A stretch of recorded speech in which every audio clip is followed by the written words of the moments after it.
और बच्चों को क्यों जाता है सर? डिलीवरी में क्या कोई मुश्किल होती है नहीं, उनके, या उसमें असली? डिलीवरी का कोई भी रिलेशन नहीं है। बेसिकली क्या होता है, जैसे मेल्स में टेस्टिस जो है वो आइडली जब बर्थ के जस्ट पहले वो बाहर आता है, पहले पेट के अंदर रहता है, तो अंदर से जब बाहर आता है तो मसल के थ्रू ही आता है बाहर। बाद में वो एरिया सील हो जाता है, मेजॉरिटी लोग को वैसे होता है, सील हो जाता है तो फिर अंदर से कोई चीज़ बाहर नहीं आ सकती। बट कभी कभी वो सील एरिया जो एरिया है वो सील नहीं हो पाता है टाइम पे, अच्छा। तो गैप रह गया। तब वो छोटे बच्चे में वो गैप रह गया तो फिर वो उसकी भी इंटरेस्ट है उसी गैप के थ्रू बाहर आएगी, उसी को कंजाइटिल हर्निया बोलते हैं।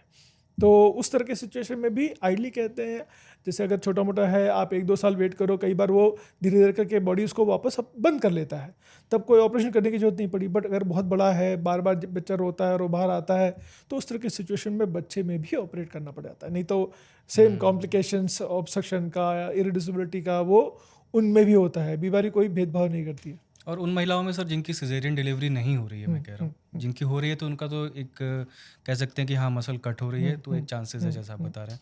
जिनकी नॉर्मल डिलीवरी होती है उनको भी क्या खतरा हो सकता है? उनको भी खतरा होता है। बेसिकली क्या है, जैसे जब पेट एक्सपैंड करता है प्रेगनेंसी में, जैसे जब 9 मंथ का यूट्रस होता है तो ऑलमोस्ट पेट ऐसा फुला रहता है, तो जो नाभि का एरिया था जो इनिशियली सील्ड था, बंद था, वही चीज़ पेट के एक्सपैंड होने की वजह से वो एरिया वीक हो जाता है, तो वहाँ पे नाभि में एक छेद बनने का, अम्बिलिकल हर्निया बनने का सबको चांस होता है। क्या सर रोज़मर्रा की कोई आदतें हैं अगर हम प्रिवेंशन की बात करें, क्योंकि ये ऐसी है, इसके बारे में ये बीमारी बच्चों से सुनते हैं उनको हर्निया हो गया है, लेकिन उतनी ही कम जागरूकता है इसके बारे में।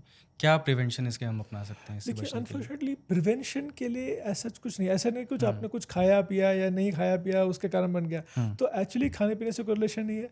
आपको एक ही चीज़ है, जो भारी वजन उठाना है, ताकत वाला काम करना है, वो सब थोड़ा कम किया जाए। अब मान लो फिर बोला कि फिर एक्सरसाइज ना करें, हम सिर्फ लेटे रहें, तो वो भी हेल्थ के लिए ख़राब है। So practically there is nothing that we can do to prevent it. But हाँ, अगर एक बार हो जाता है तो उसको अननेसेसरी डिले नहीं करना चाहिए, because then we increase the risk. एक जो छोटा सा काम था वो बड़े काम होने का चांस होता है।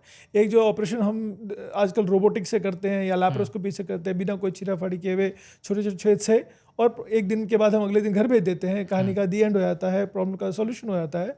वही चीज़ जब वो ऑब्स्ट्रक्शन में चले जाते हैं या इमरजेंसी में ऑपरेट करना पड़ता है 6-7 दिन अस्पताल में, जो छोटे छोटे छेद थे उसके बदले इतना बड़ा ऑपरेशन करना पड़ता है। So that is why the best thing is कि जब भी अगर हो तो उसको डिले ना करते हुए टाइमली ट्रीटमेंट सीख किया जाए, ट्रीटमेंट किया जाए। ऑब्वियसली सर्जरी होती है, कोई टैबलेट, कोई दवाई, कोई सिरप नहीं होता इसके लिए, तो जब भी है सर्जरी करके झंझट को खत्म कर लेने का, दैट इज़ द बेस्ट।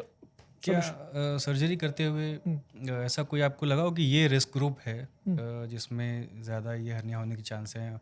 औरतों में जैसे आपने बताया प्रेगनेंसी के समय चांस रहता है, या जो मोटे लोग हैं वजन बड़े हैं, या बुढ़ापा? बिल्कुल।